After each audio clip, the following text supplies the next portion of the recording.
సాయిరాం. బాబా భక్తులందరికీ కూడా నమస్కారం అండి. అందరూ కూడా సుఖంగా సంతోషంగా ఎప్పుడూ కూడా ఆనందంగా ఉండాలి అని చెప్పి ఆ బాబాగారి తరపున నేను కూడా మనస్ఫూర్తిగా కోరుకుంటున్నాను. ఈరోజు బాబాగారు అందించే సందేశం ఏంటి అంటే కనుక, తల్లి, ఇతను రాత్రింబగళ్ళు నిన్ను గుర్తు చేసుకుంటున్నాడు. నిన్ను కలిసేదాకా ఇతను నిద్రపోడంట. నీతో ఏదో చెప్పాలంట. వారెవరో తెలుసుకో, కానీ అతను కలిసిన మరుక్షణం నష్టమే అని చెప్పి ఏదో తెలియని సందేశాన్ని అందించాలి అనుకుంటున్నారండి. సందేశం వినే ముందు చాలామంది కూడా చెప్పుకోలేనటువంటి సమస్యలతోటి సతమతమైపోతూ వాటిని ఎలా తీర్చుకోవాలో తెలియక ఇబ్బంది పడిపోతూ ఉంటున్నారు.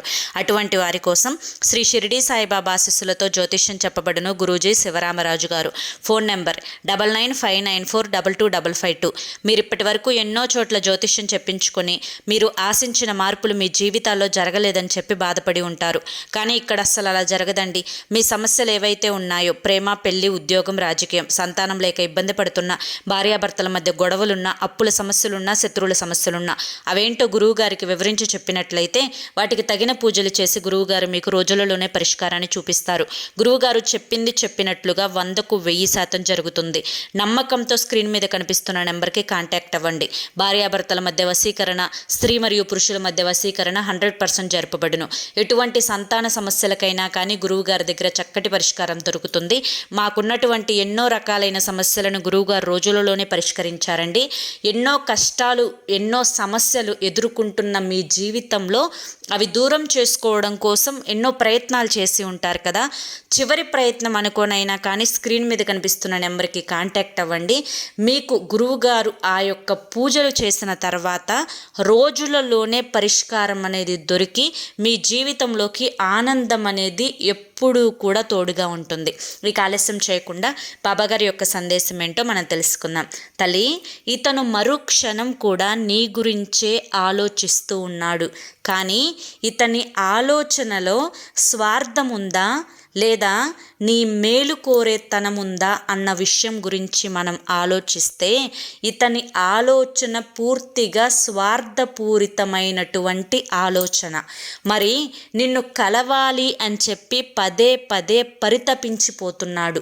ఇలా పరితపించడానికి గల కారణం కూడా కేవలం నీతో అవసరం గడుపుకోవడానికి మాత్రమే. బిడ్డ, కొట్టుకున్నా తిట్టుకున్నా భార్యాభర్తలు ఒకరికొకరు తోడు. చనిపోయేంత వరకు ఒకరికి ఒకరు తోడుగా నిలబడాలి. ఒకరికి సమస్య వస్తే మరొకరు నేనున్నాను అనే భరోసాను ఇవ్వాలి. ఈ యొక్క జీవితంలో భార్యాభర్తల మధ్య ఎన్నో గొడవలు రావచ్చు, సమస్యలు రావచ్చు. కానీ చిన్న చిన్న గొడవలను చూసి, సమస్యలను చూసి ఎవరి క్యారెక్టర్ని వారు దోషించుకుంటూ, ఒకరిని ఒకరు నిందించుకుంటూ మరొకరు జీవితంలో అడుగు పెట్టేలా చేసుకోవాలి అనుకుంటే అది ముమ్మాటికి తప్పే అవుతుంది.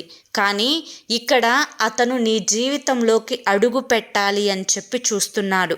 నీ బాధలని చాలా వరకు కూడా అతని యొక్క ఆలోచనలకు అనుకూలంగా మార్చుకొని నీ మనసుని మార్చే ప్రయత్నం చేస్తూ ఉన్నారు. కానీ అతని యొక్క ఆలోచన పూర్తిగా స్వార్థపూరితమైనటువంటి ఆలోచన. నిన్ను కలిసేంత వరకు కూడా పరితపించే అతని మనసు నిన్ను కలిసిన తర్వాత నువ్వెవరో నేనెవరో అన్నట్లుగా మాట్లాడతారు. అలాగే నీతో ఎన్నో అవసరాలు గడిపించుకునే ప్రయత్నం చేస్తారు. ఒకసారి కనుక నీలో అలుసు కనిపించింది అంటే జీవితాంతం ఉన్న మాటలతోటి, లేని మాటలతోటి నీ క్యారెక్టర్ని చాలా నీచమైన క్యారెక్టర్గా మార్చి నిన్ను అనేక రకాలైనటువంటి మాటలతోటి హింసించి తను కొట్టకుండానే మానసికంగా నిన్ను చిత్రహింసలు పెట్టాలి అని చెప్పి చూస్తూ ఉంటాడు. కాబట్టి నీవు అతని బుట్టలో అంటే అతని వలలో పడకుండా ఉండేట్లుగా నీ మనసుని నిబ్బరంగా, నికరంగా, నిలకడగా, స్ట్రాంగ్గా ఉంచుకునే ప్రయత్నం చెయ్యి. ఇక్కడ భార్య మీద కోపంతో భర్తో, భర్త మీద కోపంతో భార్యో మరొకరిని కనుక జీవితంలో ఆహ్వానించుకున్నట్లయితే వారి కారణంగా మీ కాపురంతో పాటుగా మీ బిడ్డల భవిష్యత్తు కూడా సర్వనాశనమైపోతుంది. కాబట్టి 1కి 2 సార్లు ఆలోచించుకోవాల్సిన అవసరం ఏమీ లేదు. దీంట్లో తప్పు ముమ్మాటికి ఉంటుంది అని ప్రతి ఒక్కరూ చేసేవారికి కూడా తెలుసు. కాబట్టి తప్పు ఎప్పుడైనా కానీ తప్పు కిందే అవుతుంది. ఆ తప్పు వల్ల అనేక రకాలైనటువంటి నష్టాలు నాశనాలు తప్పవు. ఇటు నీ భవిష్యత్తుతో పాటుగా నీ జీవిత భాగస్వామి యొక్క భవిష్యత్తుతో పాటుగా నీ ఇద్దరి బిడ్డల భవిష్యత్తు కూడా సర్వనాశనం అవ్వడం అయితే ఖచ్చితంగా జరుగుతుంది. కాబట్టి కష్టమో సుఖమో, బాధో నష్టమో, దుఃఖమో ఆనందమో ఏదైనా కానీ నీ జీవితానికి నీ భర్త జీవితానికి నువ్వు తోడుగా ఉంటూ, ఒకరికి కోపం వచ్చినప్పుడు ఒకరు తగ్గుతూ, ఒకరి మనస్తత్వాన్ని ఒకరు అర్థం చేసుకుంటూ ఈ జన్మని ఇలా ముందుకు నెట్టుకుంటూ వెళ్ళడమే తప్ప ఎవరికి ఏ అవకాశాన్ని, ఏ ఆలోచనలను, నీ మనసులో కూడా ఏ ఆలోచనలను రానివ్వకుండా మనసుని ప్రశాంతంగా ఉంచుకొని ఎక్కడి బాధలు అక్కడ మర్చిపోయి సంతోషంగా ఆనందంగా ఉండేటట్లుగా నీ యొక్క జీవితాన్ని ఆనందమయం చేసుకో. ఏదేమైనప్పటికీ జీవితాన్ని సంతోషంగా మార్చుకోవాలి అన్నా, జీవితాన్ని కష్టాల్లోకి నెట్టుకోవాలి అన్నా నీ చేతుల్లోనే ఉంటుంది. ఒక్కసారి కనుక నీ జీవిత భాగస్వామికి నీ మీద అనుమానం అనే పురుగు ఏర్పడింది అంటే అతను లేదా ఆవిడ చనిపోయేంత వరకు ఆ పురుగుని ఆ మెదడులో నుంచి తీసివేయడం ఎవరి తరం కాదు.